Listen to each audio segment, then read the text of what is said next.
बहुत पुराने ज़माने की बात है। एक बड़े शहर में एक निहायत अमीर और ताकतवर ताजिर रहता था। इसके पास दौलत की कोई कमी ना थी। ऊंचे महल, बेशुमार गुलाम, सोने चांदी के खजाने, सब कुछ उसके पास था।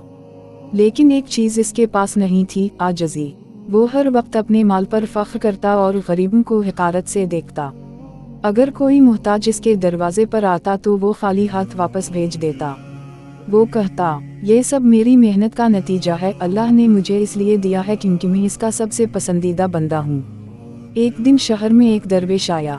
इसके कपड़े सादा थे मगर चेहरे पर अजीब नूर था। वो सीधा इस ताजिर के दरवाजे पर पहुंचा और कहा, ऐ मालदार इंसान, किया तो अल्लाह की राह में कुछ देगा। ताजिर ने हंसते हुए कहा, मैं क्यों दूं, ये सब मेरा है, तुम जैसे लोग सिर्फ मांगना जानते हो। दरवेश ने सुकून से जवाब दिया, याद रखो, जो तुम्हारा है वो भी आर्जी है, असल मालिक वो है जिसने तुम्हें दिया।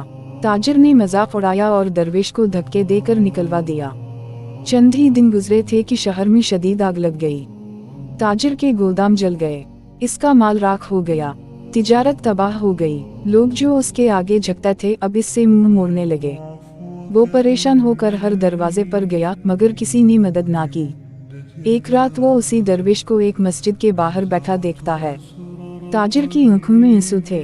मुझे मुआफ कर दो, मैं गलत था। दरवेश ने कहा, मैं कौन होता हूँ मुआफ करने वाला, अपने रब से माफी मांगो, वही सब कुछ देने वाला है। तौबा और तब्दीली। ताजिर ने सच्ची तौबा की। इसने सजदे में गिरकर रो रो कर दुआ मांगी, ऐ अल्लाह, मुझे मुआफ कर दे, मुझे गुरूर से बचा ले। वक्त गुजरता गया, आहिस्ता आहिस्ता उसकी हालत संभलने लगी, मगर इस बार वो बदल चुका था। अब अगर कोई मुहताज दरवाजे पर आता तो वो मुस्कुरा कर कहता, ये सब अल्लाह का दिया है और अल्लाह की राह में खर्च करना ही असल दौलत है। लोगों ने देखा कि असल इज्जत माल में नहीं बल्कि आजिज़ी और शकरगुजारी में है।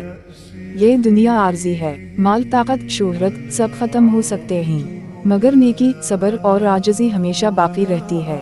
जो अल्लाह की राह में देता है अल्लाह उसे कई गुना बढ़ाकर वापस देता है, और जो गुरूर करता है वो एक लम्हे में खाली हाथ रह सकता है।